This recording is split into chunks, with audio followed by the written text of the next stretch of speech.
시간이 되었으므로 2026년 8월 25일 화요일 아침 예배를 시작하겠습니다. 다 같이 주의 기도로 시작합니다. 하늘에 계신 우리 아버지여, 이름이 거룩히 여김을 받으시오며 나라가 임하옵시며 뜻이 하늘에서 이루어진 것 같이 땅에서도 이루어지이다. 오늘 우리에게 일용할 양식을 주시옵고, 우리가 우리에게 죄진 자를 사하여 준 것 같이 우리의 죄를 사하여 주시옵고, 우리를 시험에 들게 하지 마시옵고, 다만 악에서 구하옵소서. 나라와 권세와 영광이 아버지께 영원히 있사옵나이다. 아멘. 거룩하시고 자비로우신 하나님 아버지, 하나님의 크신 사랑을 진심으로 감사드립니다. 오늘도 우리에게 새로운 하루를 허락하셔서 예배로 하루를 열 수 있도록 인도하여 주심을 감사합니다. 하나님, 오늘도 성령 하나님과 동행하는 귀한 삶 되게 하여 주시고, 하나님 말씀 안에서 우리에게 주어진 사명을 잘 감당할 수 있도록 은총 베풀어 주시옵소서.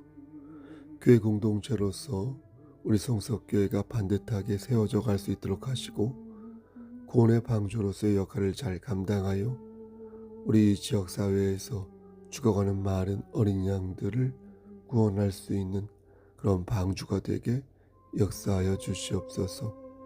심신이 연약한 자들에게 함께 하셔서 저들의 질병을 치료하여 주시고, 저들의 마음의 불편함과 심란함을 하나님께서 해결해 주시고 치유하여 주시기를 간절히 소원합니다. 우리의 자녀들에게 함께 하시사 어디에서 무엇을 하든 늘 눈동자처럼 지켜주시고, 하나님 말씀 안에서 이기는 용사 될 수 있도록 하나님 도와주시옵소서. 우리 부모님들에게도 함께 하시사 영육의 강건함을 지켜주시옵소서. 모든 말씀 예수 그리스도인 받들어 감사하며 기도드렸사옵나이다. 아멘. 하나님 말씀 보겠습니다. 사무엘상 6장 1절에서 18절 말씀입니다. 사무엘상 6장 1절에서 18절 말씀입니다. 구약성경 제 성경으로 416쪽인데요. 1절부터 18절까지의 말씀이 좀 길어서 10절부터 18절까지 말씀만 봉독하겠습니다. 그 사람들이 그가 치하여 젖나는 소 둘을 끌어다가 수레를 메우고, 송아지들은 집에 가두고, 여호와의 궤와 및 금쥐와 그들의 독종의 형상을 담은 상자를 수레 위에 실으니, 암소가 베세메스 길로 바로 행하여 대로로 가며 갈 때에 울고 좌우로 치우치지 아니하였고, 블레셋 방백들은 베세메스 경계선까지 따라가니라. 베세메스 사람들이 골짜기에서 밀을 베다가 눈을 들어 궤를 보고 그 본 것을 기뻐하더니, 수레가 베세메스 사람 여호수아의 밭 큰 돌 있는 곳에 이르러 선지라. 무리가 수레의 나무를 패고 그 암소들을 번제물로 여호와께 드리고, 레위인은 여호와의 궤와 그 궤와 함께 있는 금범을 담긴 상자를 내려다가 큰 돌 위에 두매. 그날에 베세메스 사람들이 여호와께 번제와 다른 제사를 드리니라. 블레셋 5방백이 이것을 보고 그날에 에그론으로 돌아갔더라. 블레셋 사람이 여호와께 속건제물로 드린 금 독종은 이러하니, 아스돗을 위하여 하나요? 가사를 위하여 하나요? 아스글론을 위하여 하나요? 가드를 위하여 하나요? 에그론을 위하여 하나이며, 18절 말씀 드린 바 금쥐들은 견관 성읍에서부터 시골의 마을에까지, 그리고 사람들이 여호와의 궤를 놓은 큰 돌에 이르기까지 5방백들에게 속한 블레셋 사람들의 모든 성읍들의 수대로였더라. 그 돌은 베세메스 사람 여호수아의 밭에 오늘까지 있더라. 아멘. 찬송가 384장 나의 갈 길 다가도록 1절만 찬송 드리겠습니다. 다 같이 384장 나의 갈 길 다가도록 1절 찬송 드립니다. 나의 갈 길 다가도록 예수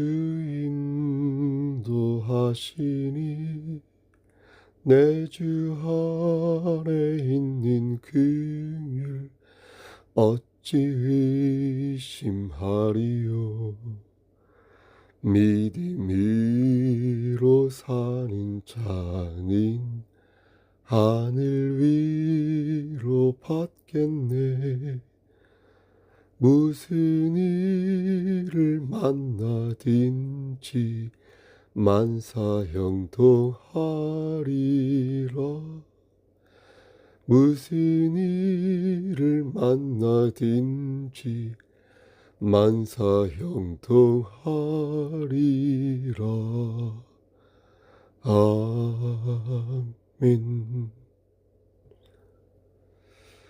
하나님 말씀 이제부터 전하겠는데 하나님 잘 전할 수 있도록 은총 베풀어 주시옵소서.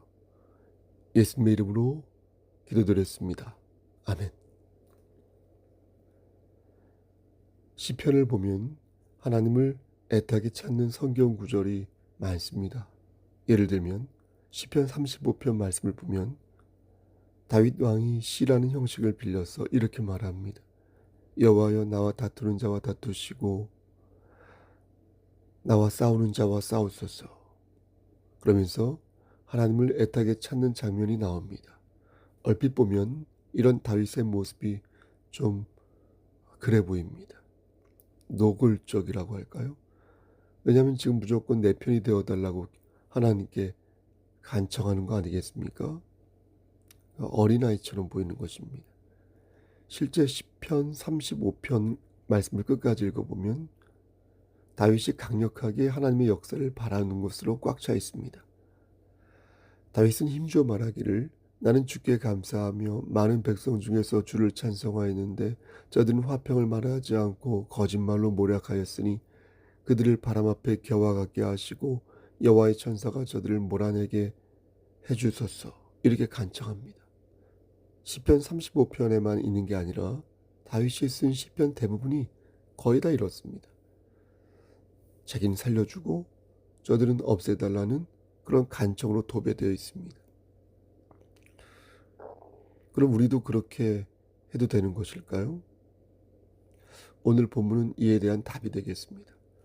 과연 어떤 것이 우리가 가져야 할 신앙의 도리인지, 무엇을 어떻게 구해야 하는지 우리는 오늘 본문을 통해서 그것을 찾을 수 있습니다. 오늘 본문을 이해하려면 이전에 있었던 사건들을 정리하고 가야겠습니다. 이스라엘과 블레셋은 앙숙이었습니다. 이스라엘은 블레셋과의 전쟁에서 크게 패해서 약 4,000명 정도의 군사들이 죽임을 당했습니다. 그리고 잠시 휴전하면서 이스라엘 군대는 모종의 전략을 짰는데요. 그것은 바로 성막 안에 있는 언약궤를 이용하여 블레셋을 쳐부수는 것이었습니다. 그러니까 그들은 하나님을 의지하기보다 말도 안 되는 잔꾀를 부린 것입니다. 하나님을 의지하기보다 하나님의 상징물을 의지하여 위기를 모면하려 하였던 것입니다. 좀만 생각해봐도 이해가 안 되는 모습 아니겠습니까?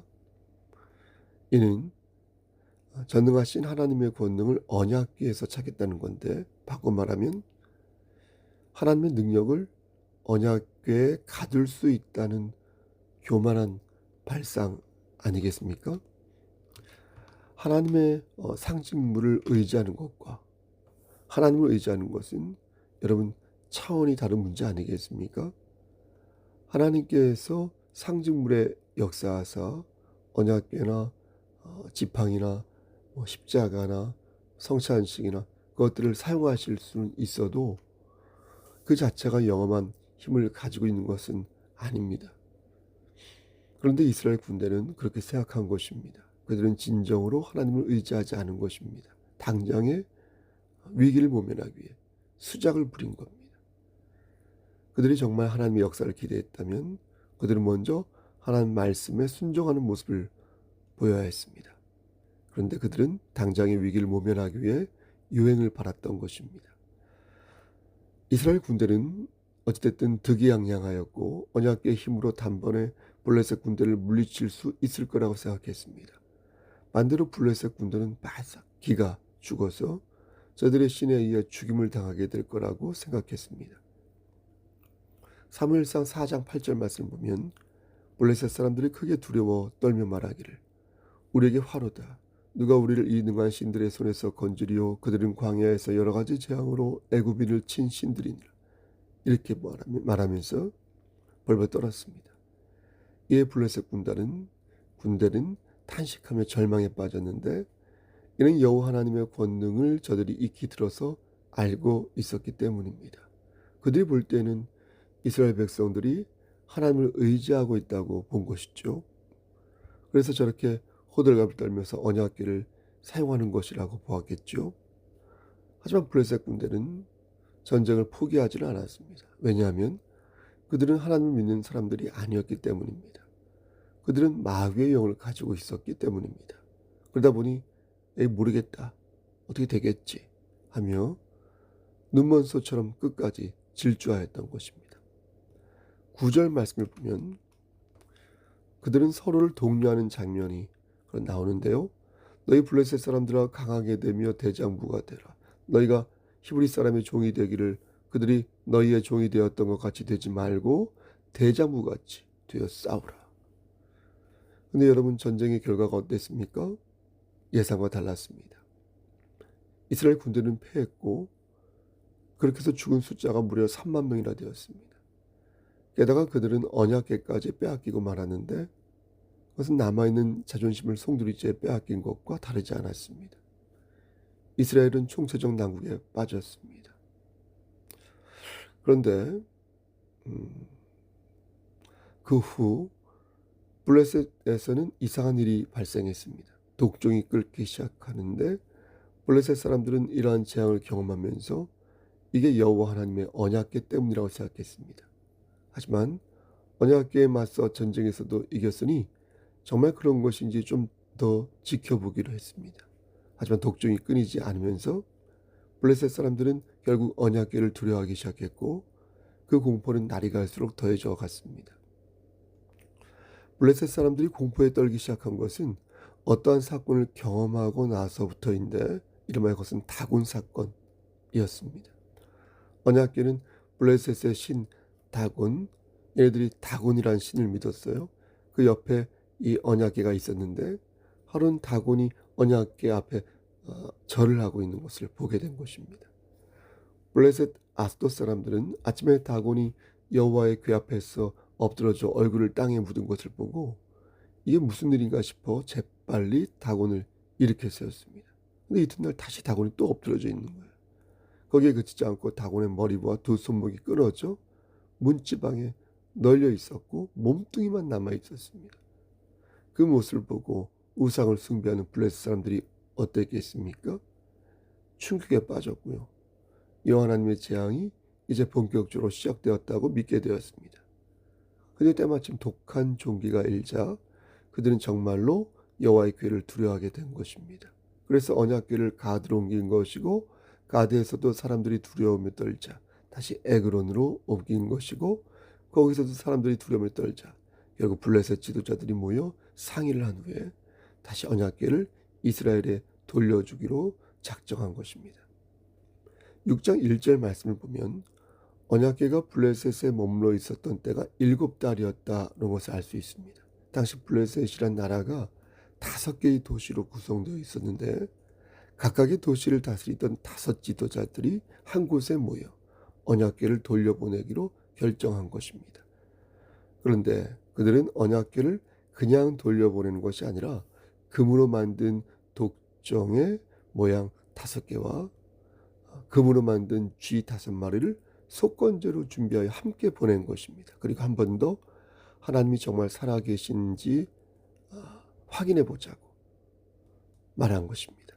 그러니까 블레셋 지도자들이 그때까지도 알쏭달쏭했던 것입니다.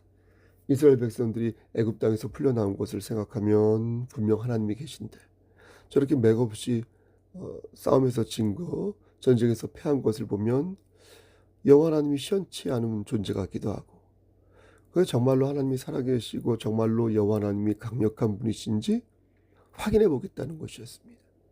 그래서 생각해낸 장깨가 암소 2마리로 하나님을 시험하는 것이었습니다.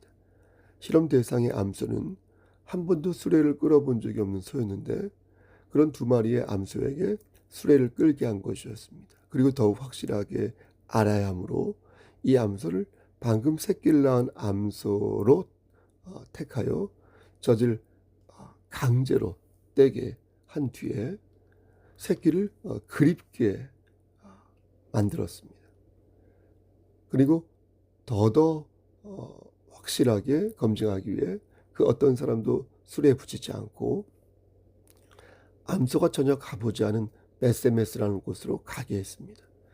만약 2마리의 소가 본능적으로 새끼를 찾아가거나 아니면 우왕좌왕하면 그것은 하나님이 안 계신 거고, 만약 2소가 베세메스의 길로 뚜벅뚜벅 똑바로 걸어가면 한 번도 간 적이 없는 그 베세메스요, 그것은 하나님이 계신 것이다, 이렇게 믿겠다라고 생각한 것입니다. 다시 말해서 암소가 본능적으로 새끼가 있는 곳으로 가지 않고 한 번도 가보지 않은 베세메스로 가면 이 모든 것 위에 여호와 하나님이 역사하고 계심을 믿을 수밖에 없다고 본 것입니다. 여러분, 그 결과가 어땠습니까? 놀랍게도 12절 말씀 보면 암소가 베스메스 길로 바로 행하여 대로로 가며 갈 때에 울고 좌우로 치우치지 아니하였고 블레셋 방백들은 베스메스 경계의 성까지 따라가니라. 상식적으로 볼 때 소는 갔던 길로 돌아가는 것이 맞습니다. 그리고 새끼가 있는 곳으로 가는 게 맞습니다.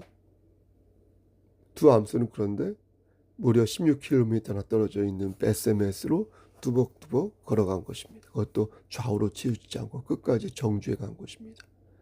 여러분, 그런데 더 놀라운 사실이 무엇인지 아십니까? 말씀을 자세히 보면 그 2소가 울면서 갔다는 겁니다. 울면서 갔다는 것은 즐겁게 갔다는 게 아니라 억지로 갔다는 겁니다. 그러니까 하나님께서 역사하셔서 2소를 강제로 이끄셨다는 겁니다. 블레셋의 지도자들은 이 모습을 보고 경악을 금치 못했습니다.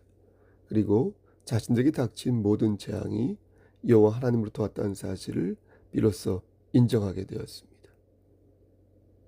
말씀을 정리합니다. 여러분 아시죠? 오늘 이 본문은 제가 목회를 하면서 수차례 이 본문을 가지고 말씀을 전하였습니다. 오늘 이 말씀을 그럼에도 한 번 더 전하는 것, 앞으로도 또 여러 번 전하겠지만, 그 이유는 이 말씀을 우리에게 주는 메시지가 있기 때문입니다. 그렇다면 여러분, 오늘 이 본문이 우리에게 준 메시지가 무엇이겠습니까? 하나님께서는 이 본문을 들어서 우리에게 말씀하시고자 하는 바가 무엇이겠습니까?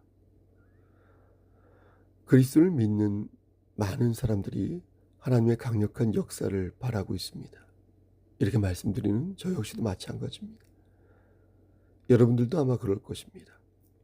다윗이 그리하였던 것처럼 하나님께서 원수를 치시고 우리를 승리로 이끄시기를 바라고 있을 것입니다.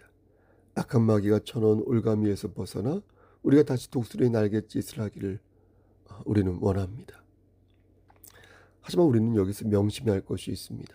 그것은 다윗이 하나님을 간절하게 찾은 것과 이스라엘 백성들이 하나님을 간절하게 찾은 것에는 엄연한 차이가 있다는 것입니다. 그들은 모두 하나님을 간절하게 찾았습니다. 다윗도 그랬고 이스라엘 백성들도 그랬습니다. 간절하게 하나님을 찾지 않는 사람이 있을까요? 위기에 봉착할수록 간절해지죠. 기본적으로 우리는 간절하게 하나님을 찾습니다. 그런데 다윗은 달랐다는 겁니다. 여러분, 무엇이 달랐습니까? 그래서 무슨 이유로 하나님께서는 다르게 역사하신 것입니까? 우리는 다윗의 마음에 주목해야 할 것입니다. 다윗은 하나님이 증명하지 않으셔도 하나님을 믿을 사람이었습니다. 다윗은 하나님이 무엇을 안 해주셔도 하나님 말씀에 순종할 사람이었습니다. 하지만 이스라엘 백성들은 달랐습니다. 그들은 언제든지 하나님을 등질 사람들이었습니다. 자신에게 무언가 쥐어주지 않으면 언제든지 하나님을 뱉어낼 자들이었습니다. 하나님의 역사는 하나님의 권능을 드러냅니다.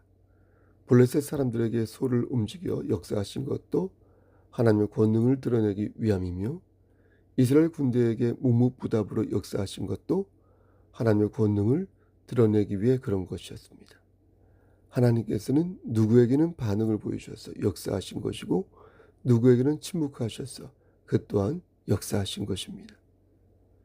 그렇다면 우리는 어떤 그리스도인이 되어야 할까요? 사랑하는 우리 성석교회 성도 여러분, 믿음이란 하나님의 말씀에 순종하는 것입니다. 우리에게 이미 임하신 예수 그리스도라는 믿음이 우리 안에 계심을 믿고, 하나님의 거룩하신 경륜을 의지하여 앞으로 펼쳐질 우리의 삶의 속속들이 주님의 향기를 세워가고 채워가는 것입니다.